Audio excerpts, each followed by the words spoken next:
Witamy serdecznie wszystkich miłośników starego audio na naszym kanale Audio Azyl. Dziękujemy bardzo serdecznie za wszelkie komentarze oraz subskrypcje, jak również bardzo wielkie podziękowania wszystkim tym, którzy wspierają naszą zrzutkę na Muzeum Stacjonarne. Oczywiście oglądaliście na pewno nasz poprzedni odcinek o kasetach oraz o minidyskach, które prezentowaliśmy z Arturem. No a dzisiaj mamy ciąg dalszy, czyli dzisiaj jest Artur za kamerą, a Jacek tutaj jest ze mną. Witam wszystkich. I będziemy prezentować właśnie te dwa Philipsy. Są to modele 900 i 600, ale DCC. Słuchajcie, i to jest właśnie najciekawsze to, że Jacek ma dwie takie sztuki nowiusieńkie w kartonie. W stanie fabrycznym. Tak, pokażemy wam jak to było pakowane, nie? Oczywiście. I co ciekawe, one jeszcze u ciebie nigdy nie grały. Nie. One nie grały, ale musiały zostać przeserwisowane. Bo niestety kondensatory... Tak, to sprzęt, który ma już wiele lat, przed pierwszym użyciem jednak musi być przeserwisowany ze względu właśnie na kondensatory. A więc będziemy mieli teraz tą wielką chwilę, tak, premierę. No i jak Jacek już wcześniej tutaj do mnie mówił, sam jest bardzo ciekaw, czy to wszystko pięknie, ładnie zadziała. Nie będziemy oczywiście podłączać tego w żaden sposób pod amplituner, bo no niestety muzyka by nam tutaj YouTube i tak to wszystko wyłączył, ale pokażemy wam jak te urządzenia działają, no i przede wszystkim jak one były jako nowe pakowane, no bo przecież okazji obejrzeć tego, tak, co jest w środku, nigdy już do dnia dzisiejszego nie mieliśmy. Tak. Czyli to, zaczynamy od magnetofonu pierwszej generacji, czyli Philipsa DCC 900. Zaczynamy od 900, tak? Zaczynamy od 900. Dobrze. No to uchylamy rąbka tajemnicy. Zapraszamy tu. Tak, Arturze, tak właśnie Philips sprzedawał to urządzenie. Ja myślę, że tutaj mamy i nową kasetę już w zestawie, jak również bardzo ciekawą kasetę z Taką kasetę demo.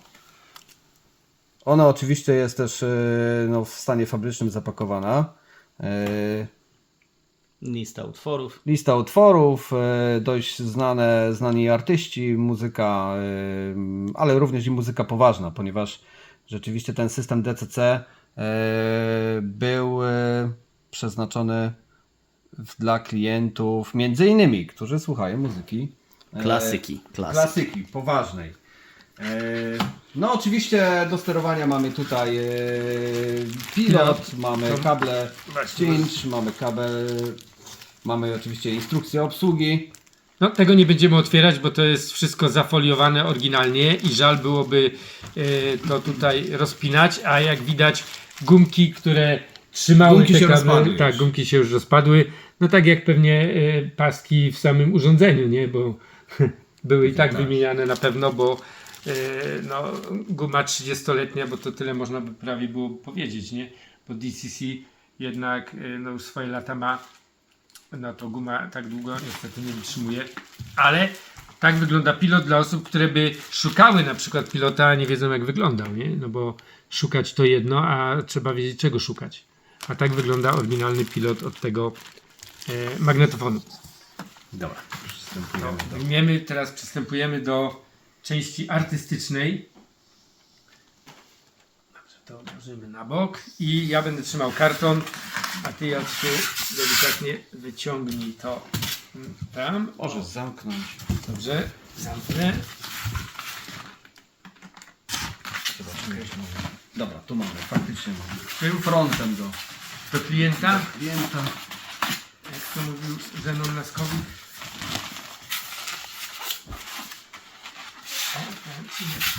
Delikatnie, bo nie chciałbym tutaj uszkodzić, bo prawda jest taka, że one u ciebie pozostaną w tych kartonach.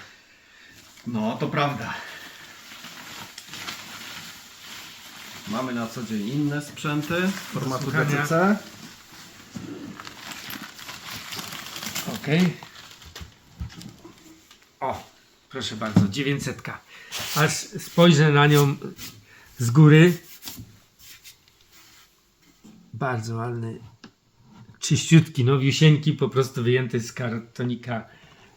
Myślę, że odrobinę jeszcze zapachu nawet trochę zostało. Aż sprawdzę. No.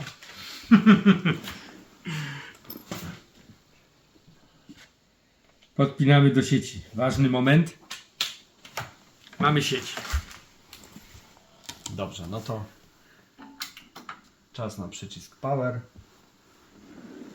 I poproszę o kasetę, włożymy. Oczywiście kasetę mamy tutaj od Artura.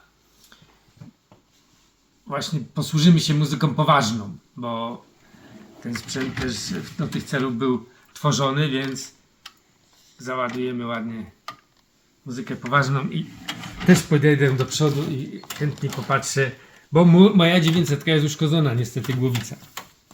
Magnetofon chwilkę musi sobie odczytać zawartość kasety.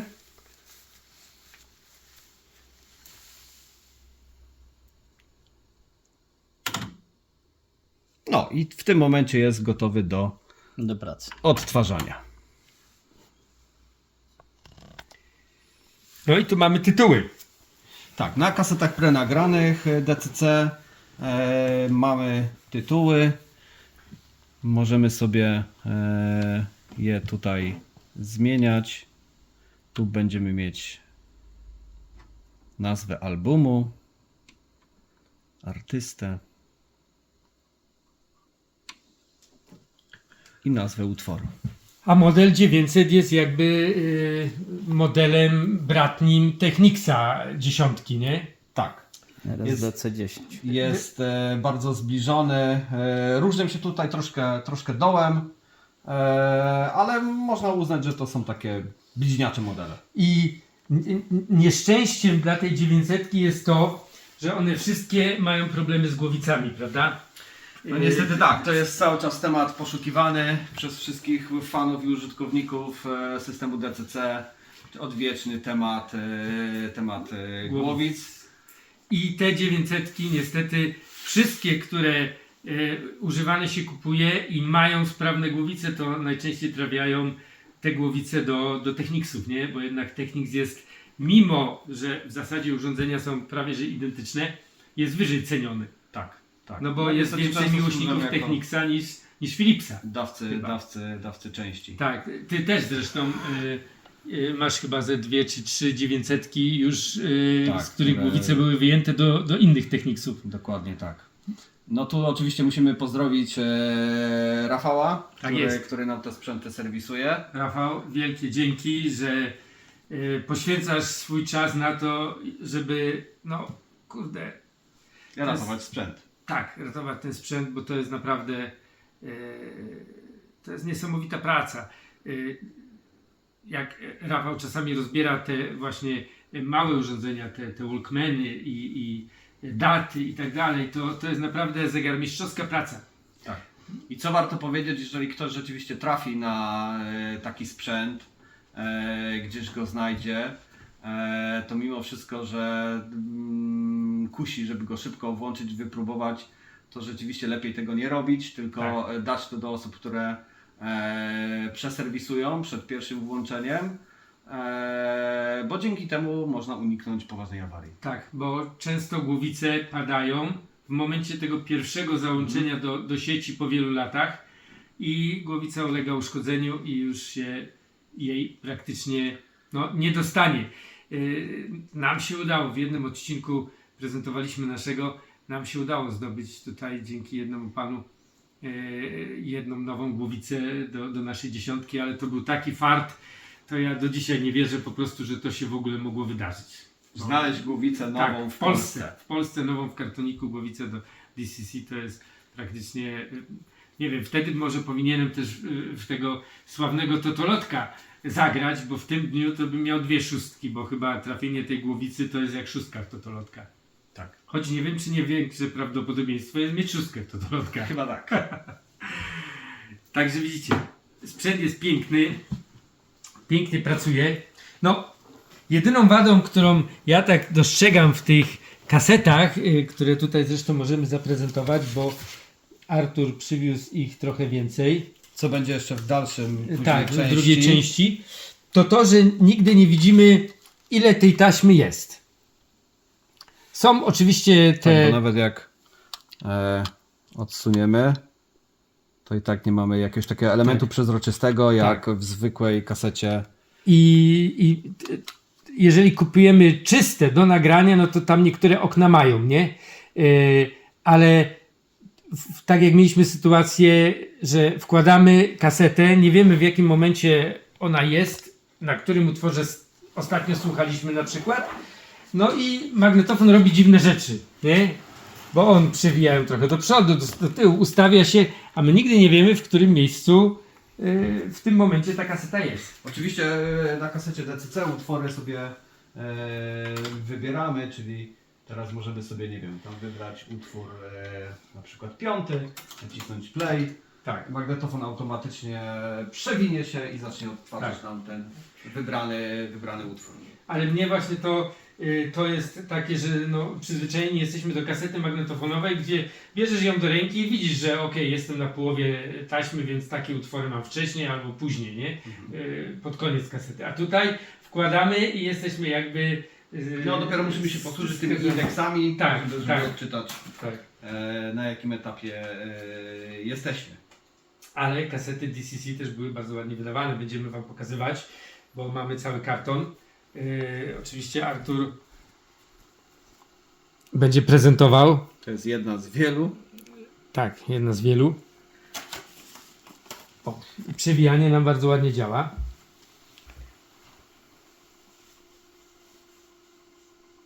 No, minusem jest akurat tego modelu, że to przewijanie rzeczywiście nie jest w jakimś tam dużym tempie. Tak. I te urządzenia są kompatybilne ze starą kasetą. Ze zwykłą kasetą. magnetofonową i tego nie należy robić. Tak, to oczywiście odradzamy wszystkim używanie, mimo że Philips sam reklamował, że to jest technologia, która ma połączyć dwa światy. Tak, stary bo to i nowy. jest taśma magnetyczna, ale zapis jest cyfrowy. Miał połączyć dwa światy, to jednak nie robimy tego, nie używamy zwykłych Zwykłe kasety kaset. niszczą jednak. Szczególnie żelazowych, to Tak. już jest Morderstwo wręcz chromowe. zabronione. Tak. Chromowe można. Chromowe można, ale i tak, Teoretycznie tak. ale ja bym Dla bezpieczeństwa. dla bezpieczeństwa, nie po to kupujemy DCC, żeby słuchać zwykłych kaset. Do nich mamy dostatecznie dużą ilość magnetofonów na rynku do zwykłych Tak, kaset, oczywiście. prawda? Oczywiście. Także tutaj już możesz spać spokojnie. Tu może To- jeszcze poprosimy zbliżenie na mechanizm. Tak, piękna kieszeń, bo duża. Tam światło tak akurat pada, że coś tam będzie widać w mechanizmie, jak to tam wygląda.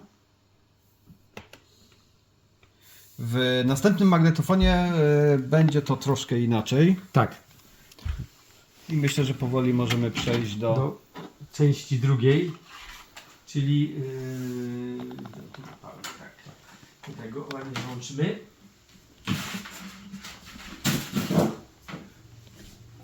Odstawimy go, może weź karton i postawimy go na razie na dole na kartonie. O, tutaj będzie bezpieczny, bo karton jest mocny. A teraz zajrzymy Przejdziemy do modelu DCC 600. I tu zaprosimy również Artura bliżej. O, tak był pakowany, była pakowana 600. Tu oczywiście też mamy pakiet, czyli mamy pilot. Pilot jest taki sam jak w 900. Bardzo podobny. Bardzo podobny, nie? podobny. Jeszcze baterie. Nawet mamy baterie oczywiście nie inne niż Philips. Kabelek zasilający i kable cinch. Jest tu również oczywiście instrukcja, ale nie tylko instrukcja, ale do tego Folder reklamowy. za chwilę wrócimy.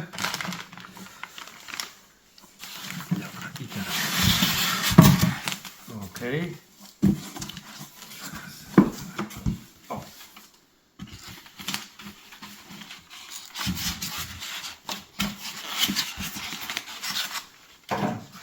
Dobrze.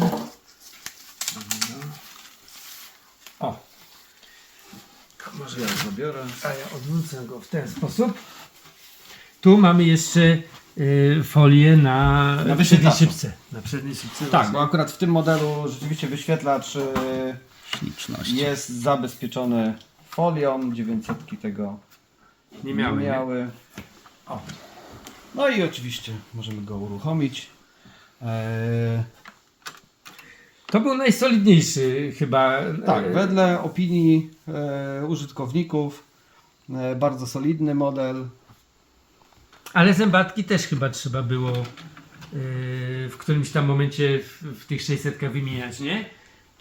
Dobrze pamiętam? Ja przy okazji kaset, Dokładnie ja pamiętam. przy okazji prezentacji kaset opowiem właśnie o tym, o portretowym ładowaniu kasety, o tym, że kaseta się blokuje i zębatkę, tą, którą trzeba wymienić tam, ja też o tym opowiem. Dobrze, dobrze. Tutaj kasetę wkładamy inaczej.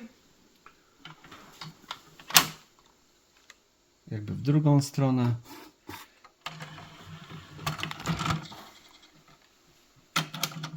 No i sam początek również jest bardzo podobny. Magnetofon musi sobie odczytać zawartość. No i naciskamy play.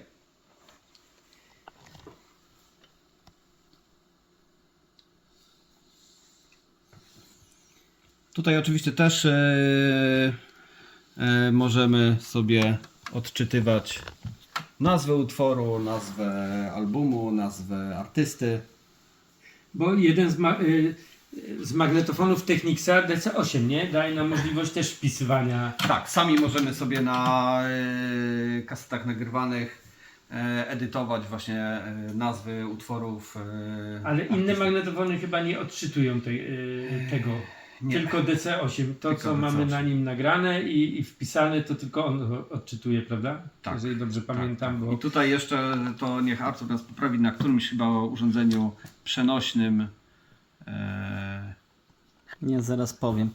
To jest tak, jak wpiszemy sobie nazwy utworów i nazwy artysty, wpiszemy sobie na Technicsie, to można je odczytać na samochodowym DCC.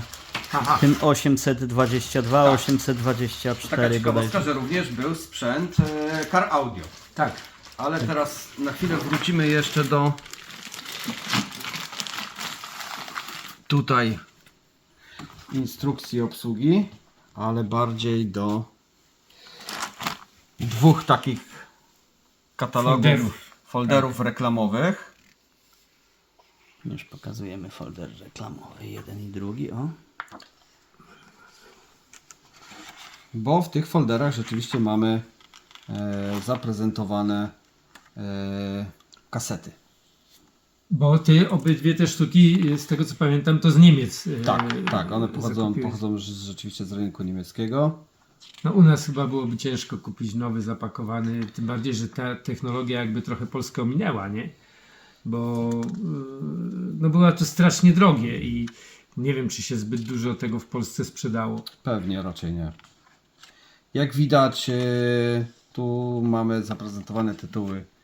Muzyka poważna. Tutaj jest akurat, chciałem zwrócić uwagę, Luciano Pavarotti i tutaj taki sam, który był Mamy. z rynku polskiego. I to jest taka ciekawostka, bo mamy kasetę DCC oryginalnie nagraną, ale właśnie ciekawostka polega na tym, że ma ona hologram. Była ona sprzedawana w sklepie Philipsa, z tego co wiem, w Warszawie. Dokładnie ta kaseta. To jest kaseta przeznaczona na rynek polski. Na rynek typowo. polski, dokładnie, z polskiej dystrybucji. Co jest takim rzeczą dość unikatową. To możemy sobie jeszcze przekartkować. Jak widać, tych tytułów z muzyką poważną było dość Dosyć dużo. sporo. Tak, to nawet nie wiedziałem, że aż tyle muzyki poważnej było na DCC. Bardzo dużo. oryginalnie nagrane. Bardzo dużo, a jeszcze oprócz tego było jeszcze muzyki dosyć sporo poważnej, nie prezentowanej na tutaj posiadanym katalogu. Tu jest kaseta właśnie. Tą, którą ta- przed chwilą mieliśmy. Ta, która, tak. która jest odtwarzana, tak? Czyli Jan Sebastian Bach w wykonaniu Daniela Chorzępy.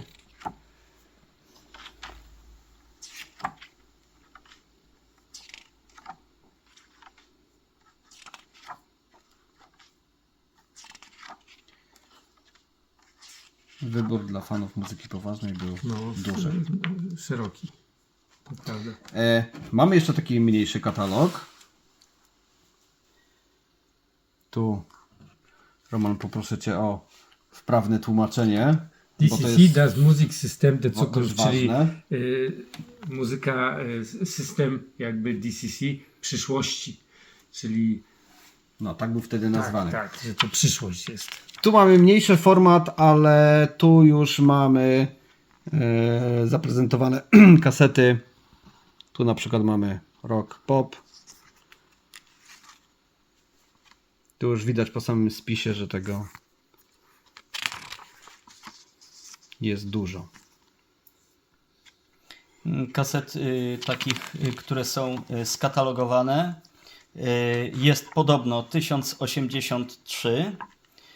Natomiast ja to teraz powtarzam za kustoszem DCC Muzeum tam z Cathedral City w USA. Są tytuły, które nie były nigdzie katalogowane, nie były nigdzie ujęte, są w jego posiadaniu. Ja to prezentowałem na którymś tam filmie. No, tu mamy akurat o DCC. wytwórnie muzyczne, które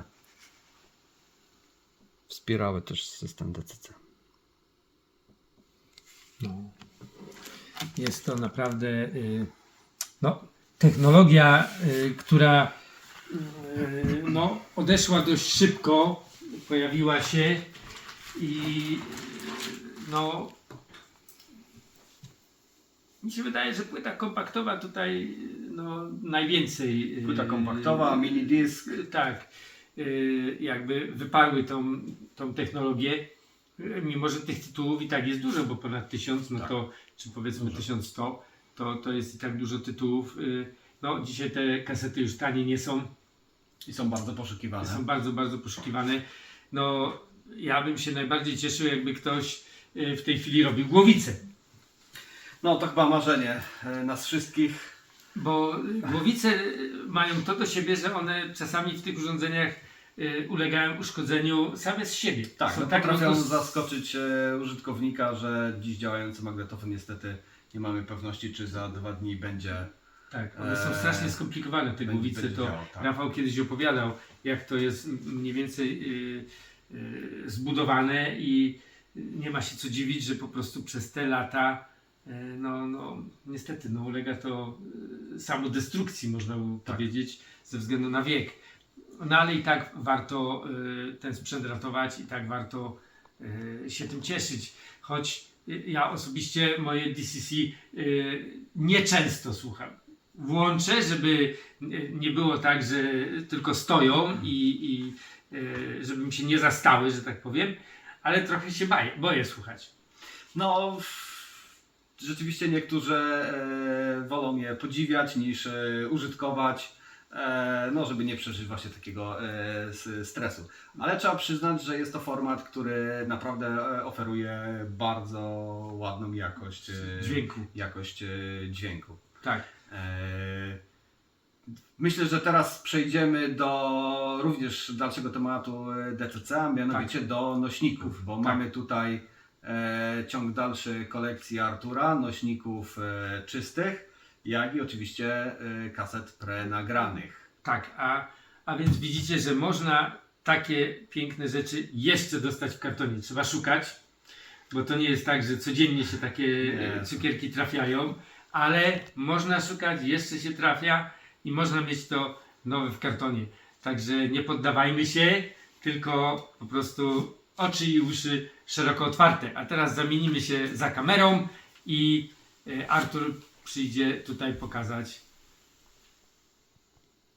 kasety, zaprezentować. A ja myślę, że może pozwolę sobie tutaj go zatrzymać. W ten sposób weźmiemy, zestawimy ten karton razem ze sprzętem obok.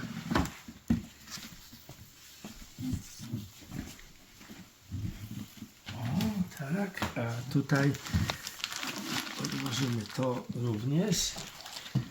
A tu wrócimy do tematu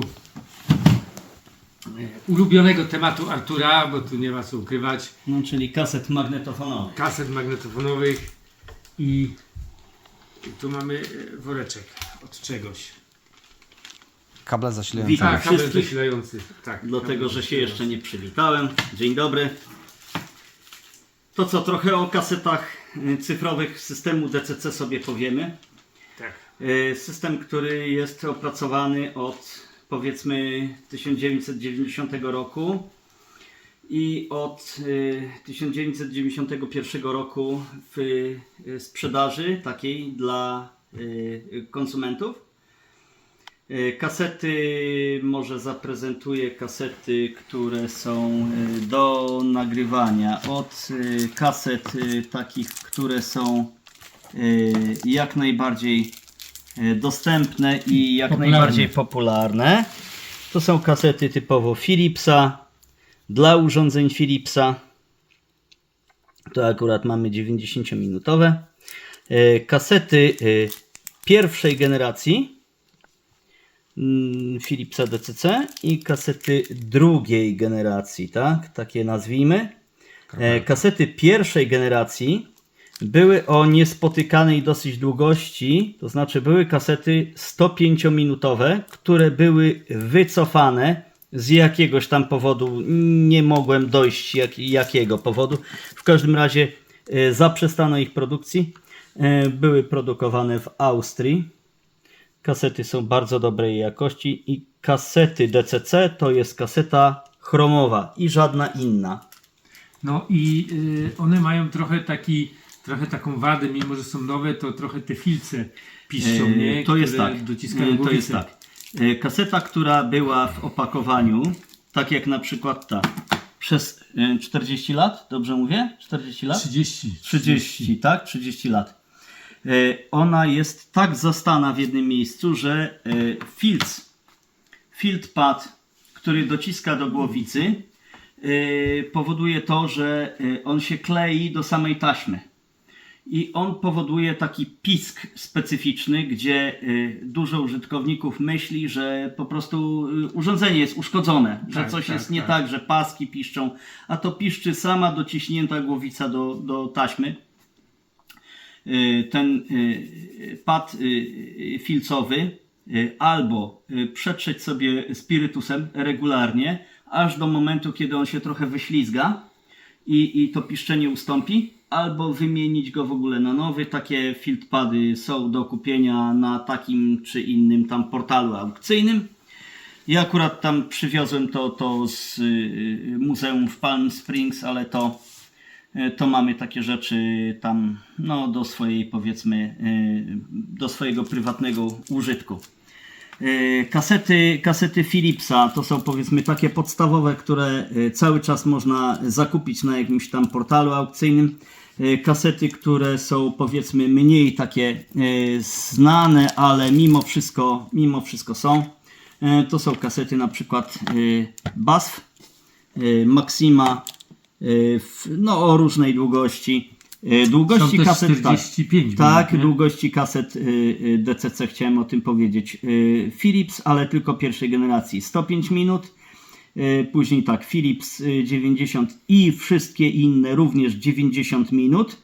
Wszystkie inne również 75 minut. Zaraz ja tutaj taką kasetę gdzieś dostanę. No na przykład Scotch o długości 75 minut. Kaseta 60. Tutaj mamy akurat PDM Magnetics, czyli powiedzmy też Philips Dupont. Taka fuzja dwóch firm. I to jest kaseta 60-minutowa. No i kaseta też powiedzmy, że dosyć popularna. Kaseta 45-minutowa. Tu akurat jest prezentowany Philips pierwszej generacji. Jest tych kaset też różnych dosyć sporo. Teraz tak, kasety takie nazwijmy premium, kasety premium. To na przykład prezentowany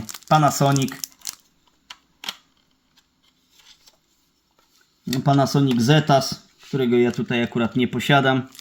A tutaj pokażemy przy okazji, jak wyglądała Tak. taka z okna. Kaseta z Gdzie można okienkiem zobaczyć, typowo. ile tej taśmy jest.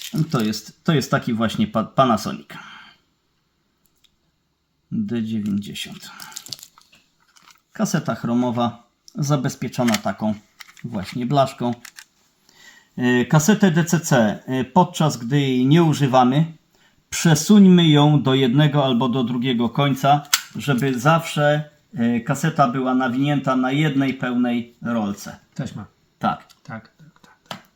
Tak ją przesuńmy i tak ją przechowujmy, żeby ona była składowana, przesunięta w stronę jednej rolki.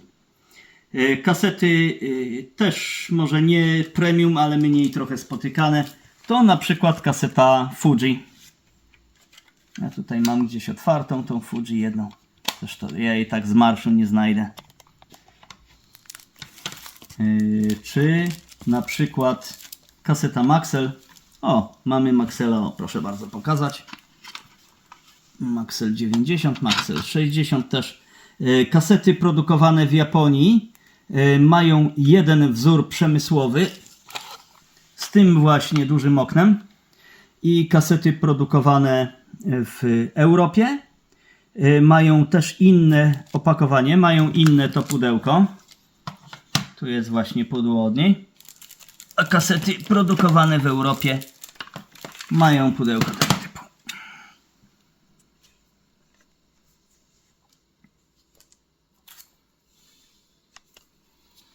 Mamy ładnego Javisa.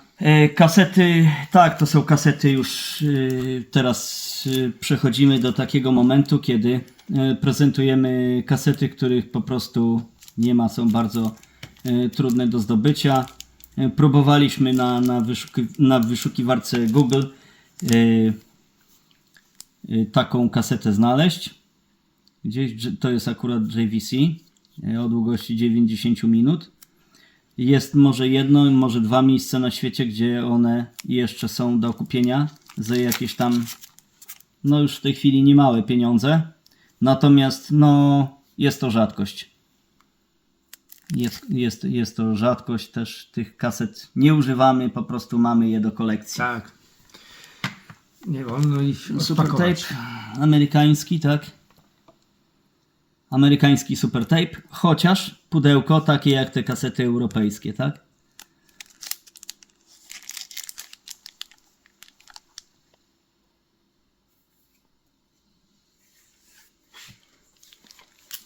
Maxelki prezentowaliśmy. To co, to teraz na te rzadkości już całkiem, tak? Czas na przykład kaseta TDK.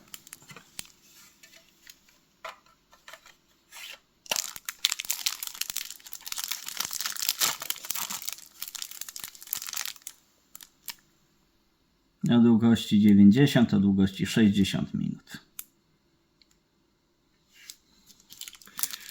No, to trzeba naprawdę śledzić bardzo mocno internet, żeby... Rynek takich kaset. Tak, żeby sobie skompletować. Panasonic jeszcze. Maxell. Wszystko to samo. Skocze bardzo ładne. Też taką kasetę Scotch, ale w tej innej wersji chciałem zaprezentować. Moment, gdzieś ona mi tutaj uciekła, tak. To jest też kaseta bardzo trudna do zdobycia. Trafiłem na nie zupełnie przypadkiem. I to miał jeden pan z Estonii. Kaseta, że tak powiem, bratnia do kasety analogowej. Tutaj też przez chwilę ją zaprezentuję. Kaseta firmy 3M, też z tej serii Black Watch.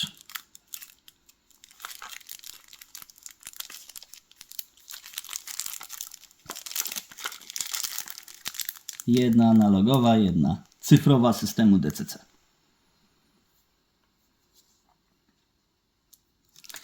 To co, to przejdźmy może do prezentacji kaset z muzyką rozrywkową, z muzyką pop, z muzyką taką jak ja lubię.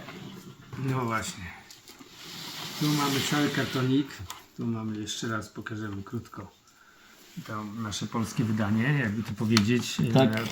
Polski rynek to jest na pewno duża rzadkość, bo Kaseta jeszcze fabrycznie tak, zapakowana. zapakowana.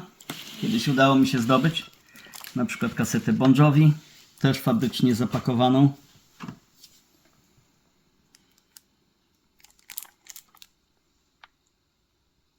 No, słucham sobie tego albumu na przykład z kompaktu, tak? Czy z jakiegoś innego nośnika. No bo nie można odpakować. Tears for Fears.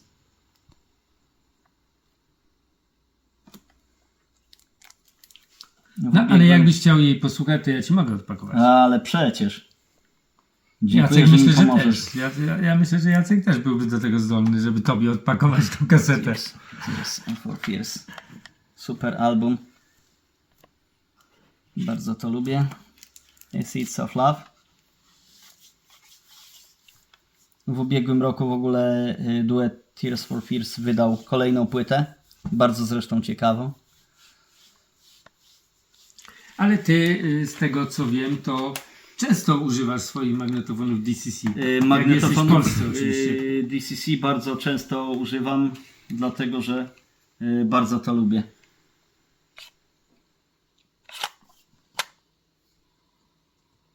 Mamy ich w fanklubie 4 sztuki, tak? 4 czy 5? 4 sztuki. 4 sztuki Walkmana, także Belinda Carlisle. Część posiadanych przeze mnie kaset nie posiada właśnie tutaj tego bokletu. Były kupowane od kolekcjonera w Holandii, ale po prostu ta wkładka była zniszczona czy gdzieś zagubiona, co też i miało wpływ na to, że kaseta sprawna technicznie, ale była o wiele tańsza w zakupie. Ze względu na brak tej... Ze względu na brak rozkładówki, tak? Kim White. Końcówka lat 80. powiedzmy. O. Nie wiem w którym roku płyta wydana, chyba 90 rok. No i Skorpionsów masz. Skorpionsów, tak. Są 2 sztuki, tak? Dwie? O, Tak. jedna zapakowana. Jedna jest zapakowana.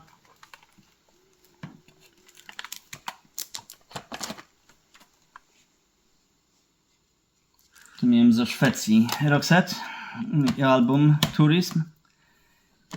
Ten miałem też fabrycznie zapakowany, ale to już nie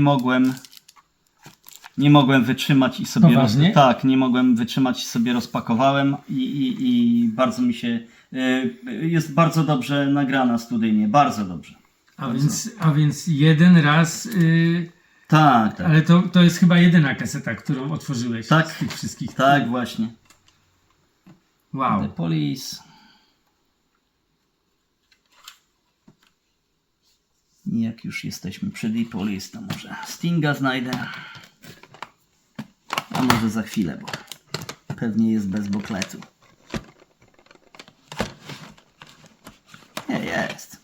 Jest. O, przepraszam.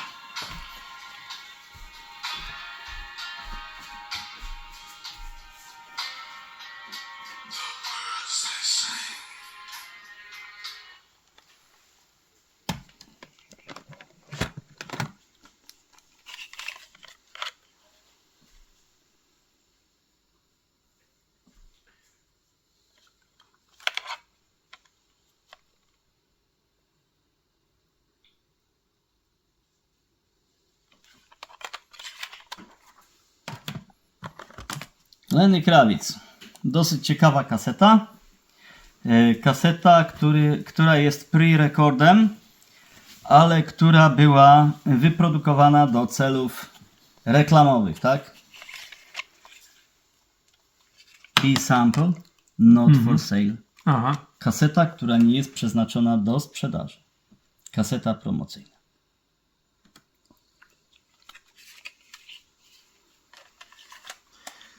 No tak. Piękne sztuki.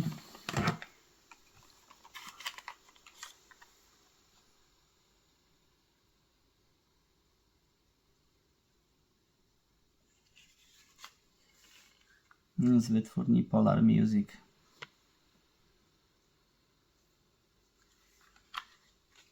Abba.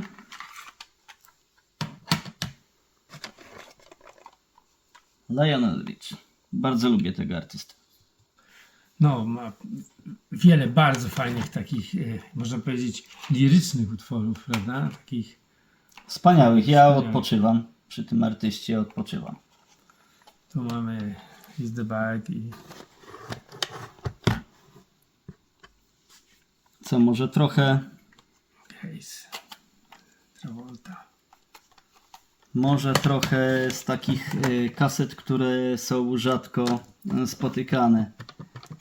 Może trochę nie mój nurt muzyczny. To jest John Mayall. No to jest rzadziej spotykana kaseta. No i kaseta, której ja nie widziałem poza swoją kolekcją. Tam jeszcze jeden pan ze Śląska miał taką kasetę, ale to sprzedawał całą swoją kolekcję, sprzedawał magnetofon. Z jakiegoś tam powodu.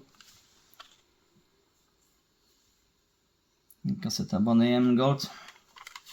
No poza kolekcją to nie widziałem, nie spotkałem się. Vangelis.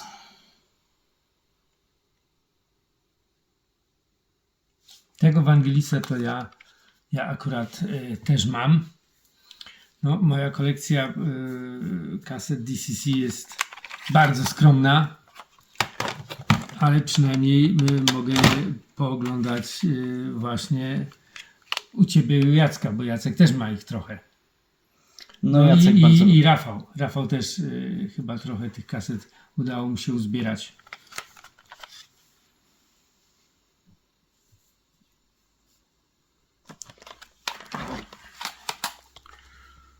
Bryan Adams i Bryan Bonnie Adams Tyler. i Bonnie Tyler.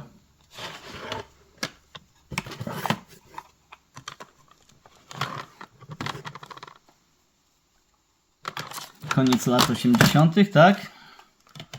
Rick Astley. O, to nie wiedziałem nawet, ty masz tutaj Katie Melua, to ja nie wiedziałem, że ta artystka się jeszcze załapała na DCC. Załapała się i to jest artystka, która ma wydane przynajmniej 3 albumy, o których ja wiem. Tam chyba, A nie, to ja chyba pomyliłem nawet się, 4. nie, myślałem, że to To jest Katie Mattea. Mattea. Prince i New Power Generation. Bardzo lubimy.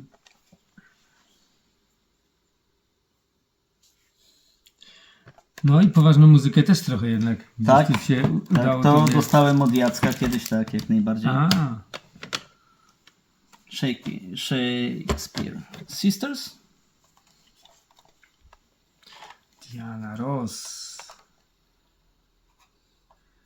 Ewangelisa masz 2 kasety, czy już ona nam nie. się trafiła? Nie, Aha. tylko jedną.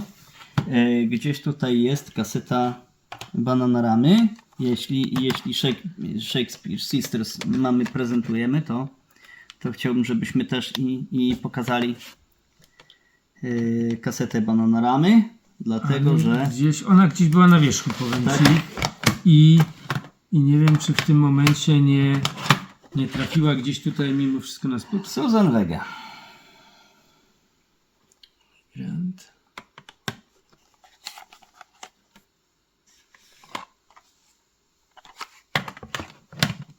Eros Ramazzotti. Ale chciałbym zaprezentować również ciekawostkę. I to właśnie nie z tamtych lat, z początku lat 90., tylko najnowsze wydania kaset DCC. Oczywiście, że nie powiedziałem teraz nic błędnie. No. To są najnowsze wydania kaset DCC wydane przez DCC Muzeum w Kalifornii.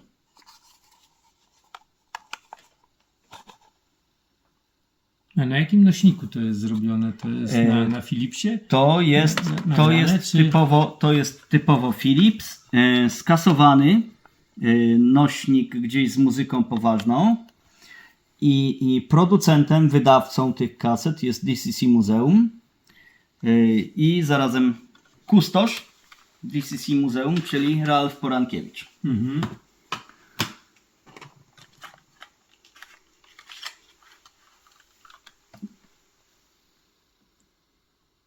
To są kasety DCC, które są wydane współcześnie. Ja ich mam tylko bodajże 2 sztuki tutaj. Natomiast kaset wydanych przez DCC Muzeum jest bodajże 6 czy 7. Można sobie wejść do nich na stronę i zobaczyć to. Akurat może zapisana tam muzyka to nie jest moim faworytem, także nie zakupowałem tych kaset dla siebie. No, kupowałem tylko to, czego słucham faktycznie, co mnie interesuje. Ale jest tych kaset wydanych współcześnie o wiele więcej, to znaczy ja mam 2, a jest wydanych bodajże 7. Aha. I jaką cenę oni mają, jeżeli pamiętasz? Ceny są różne, ceny są preferencyjne. Na eBayu można taką kasetę zakupić za około $50. Aha. No to w granicach 200 zł. Tak, $52. No ale to już dzisiaj jest całkiem normalna cena, jeżeli chodzi o kasety DCC i nawet można powiedzieć, że niska. Tak, Bo no, pojawiały się, pamiętam, że mi wysyłałeś linki do jakichś aukcji typu Depeche Mode czy to jest kaseta, którą można jeszcze nadal sobie zobaczyć na tym portalu aukcyjnym na literę E, na tym ogólnoświatowym. I to jest kaseta, która jest wystawiona za 760 € w tej chwili. No to- Plus przesyłka, nie? mogłaby Czyli już no- przy tej cenie być chociaż przesyłka darmowa. No, to jest tak zrobione, że to jest cena dla 760. konesera. Tak, to już dla kogoś, kto nie wiem, ma wszystkie płyty Depeszów, ma wszystkie nośniki, Tak. no i brakuje mu DCC, ale widocznie ten, kto najbardziej kocha Depeszów, już ją ma.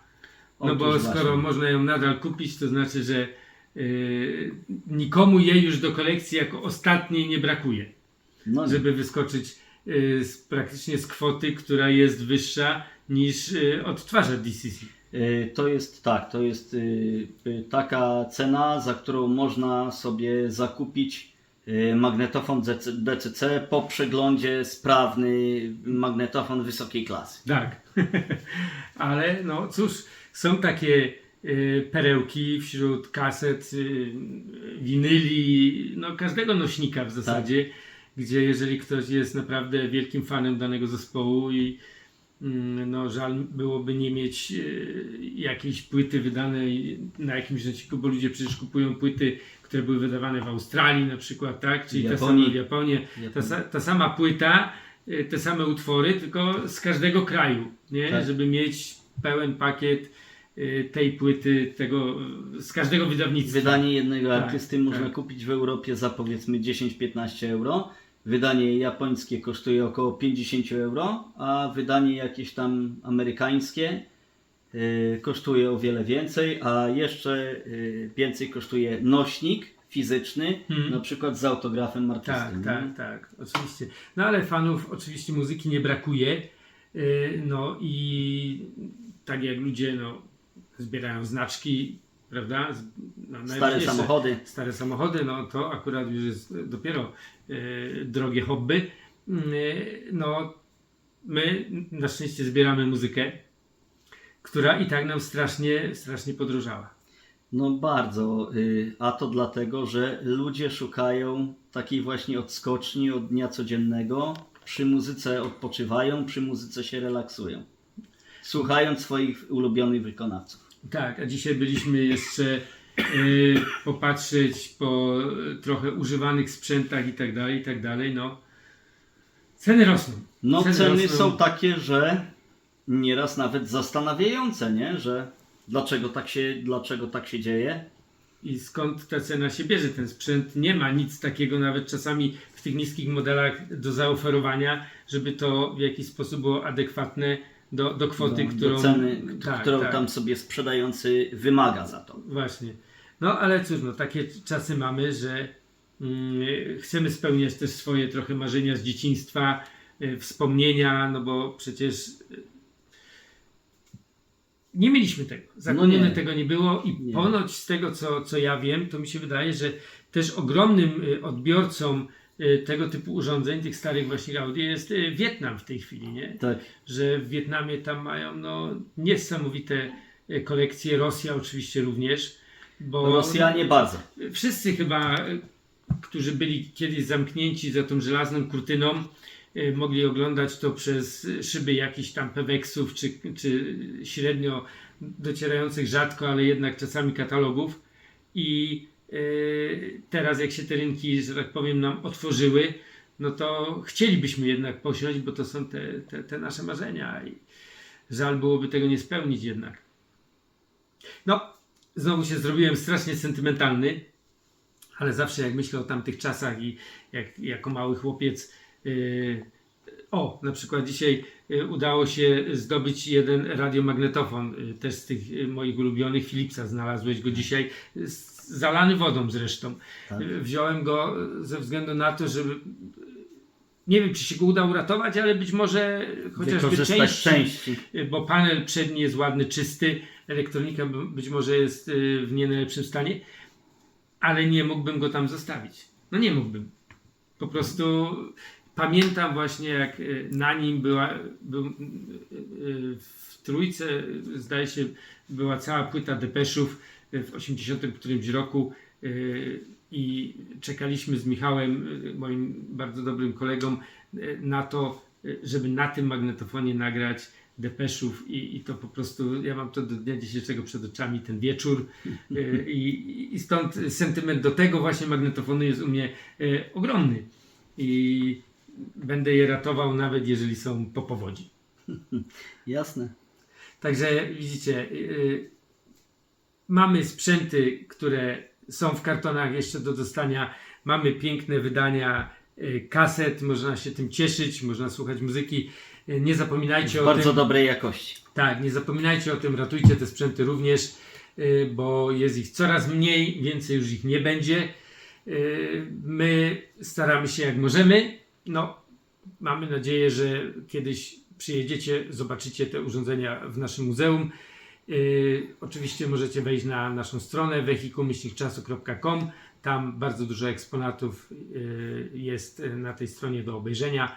Nasze filmy oczywiście, jeżeli ktoś by chciał obejrzeć stare odcinki o DCC, które kręciliśmy u Artura, to oczywiście również są dostępne na YouTubie, gdzie dużo rozmawiamy na te tematy. Oglądajcie nasz kanał, dziękujemy za subskrypcję. Jeżeli tego nie uczyniliście, to możecie oczywiście nasz kanał zasubskrybować, a to daje nam zawsze tą pewność, że są ludzie, którzy chcą nas oglądać i motywuje, te subskrypcje motywują nas do działania, do pracy. No i oczywiście zapraszamy do kolejnych odcinków. Ja dziękuję Arturowi i Jackowi za to, że przyjechali, że przywieźli to wszystko tutaj do nas, że mogliśmy to obejrzeć, że pocieszyć się tym, pokazać wam. Także chłopaki, wielkie dzięki, nie? I do zobaczenia w kolejnych odcinkach. Do zobaczenia.